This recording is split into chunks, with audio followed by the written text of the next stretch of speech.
সময় একদমই নেই, 2 মিনিট না, আমি 1 মিনিটই নেব। তো আপনাদেরকে প্রথম আমি অসংখ্য ধন্যবাদ জানাতে চাই, যারা সকাল থেকে এখনো পর্যন্ত এখানে কনস্ট্যান্ট এবং স্ট্রিক্টলিভাবে বসে অসাধারণ ধৈর্যের সাথে আমরা পুরো ব্যাপারটাকে শুনছি। আমি সকালকে প্রণাম জানাতে চাই এবং নিজেদের জন্য একটা জোরদার হাততালি হয়ে যায়। তো অনেকেরই এত ধৈর্য থাকে না।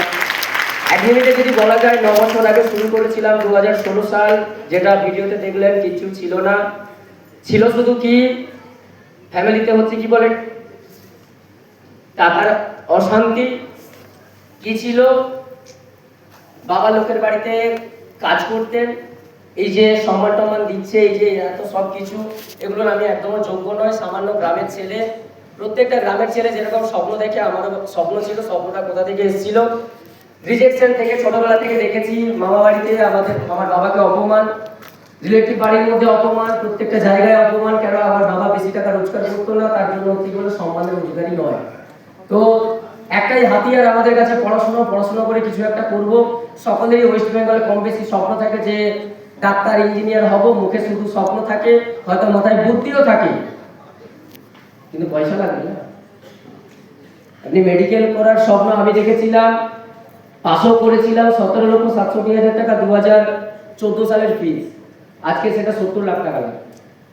তাহলে আমাদের মতো গরিব বাড়িদের জন্য স্বপ্ন এটাই, তুমি হচ্ছে বড় হয়ে টোটো চালা। আমাদের মতো গরিব বাড়ির ছেলে মেয়েদের জন্য স্বপ্ন এটাই, তুমি চাষ করে হচ্ছে বড় লোকেদের হচ্ছে পেট ভর্তি করো। আমাদের স্বপ্নের কোনো দাম নেই, কারণ আমাদের পয়সা নেই। তো তার জন্য স্বপ্ন দেখা বন্ধ করিনি। কেমিস্ট্রি অনার্স নিয়ে পড়তে পড়তে এই প্রজেক্টের হাত ধরে এসেছিলাম, জাস্ট পকেট মানি চালাবো বলে। এত কিছু হবে কোনোদিন ভাবিনি। দেখেছিলাম হচ্ছে বিভিন্ন সিনিয়র লোকদের, যারা হচ্ছে কি বলে বিজ্ঞ মানুষ, এই প্রজেক্টে কেউ 25 বছর 20 বছর কাজ করছে, সেখান থেকে একটা ডিসিশন নেই। এরা যদি করতে পারে, আমি যে লাইফটা স্বপ্ন ডাক্তারি থেকে দেখেছিলাম, ইঞ্জিনিয়ারিং থেকে দেখেছিলাম, এখানে যদি এরা পূরণ করতে পারে, আমি কেন পারবো না? আমার কাছে হচ্ছে উদ্দেশ্য ছিল স্বপ্ন পূরণ করার, স্ট্রাগল 9 বছর ধরে করেই যাচ্ছি এবং করব। এই কালকে হোলি আছে, আপনার কাছে আপনার জীবনের 29 বছরের এটা হোলি পড়বে। আমি জানি কালকে আপনারা রং মাখবে। 9 বছর রং মাখিনি, 9 বছর দুর্গাপূজা দেখিনি, 9 বছর সরস্বতী পূজায় ঘুরতে পারেনি, 9 বছর মেয়ে গার্লফ্রেন্ড কিচ্ছু নেই।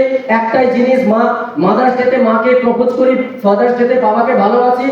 সেই জন্য আজকে সেই ডেডিকেশনের জন্য, সেই সাধনার জন্য এই সিস্টেম আমাকে অনেক সম্মান দিয়েছে এবং এত মানুষের সামনে কথা বলার জন্য জায়গা দিয়েছে। আমি চাইবো আমার টিম এবং আমার সিনিয়রের জন্য জোরদার হাততালি। যার কথা, যাকে ছাড়া আমি এই জায়গায় কথা বলতে পারতাম না, আমার সিনিয়র মেন্টর তন্ময়দা, আমি চাইবো ওনার জন্য একটা জোরদার হাততালি হয়ে যায়। 5 লোক থেকে মাথা ঠিক পর্যন্ত স্কুলের টিচার ফিস নেয়, কেয়ার করে না। বাবা মা হচ্ছে কি বলে পৃথিবীতে নিয়ে আসে, ভাবে এমনি বড় হয়ে যাবে।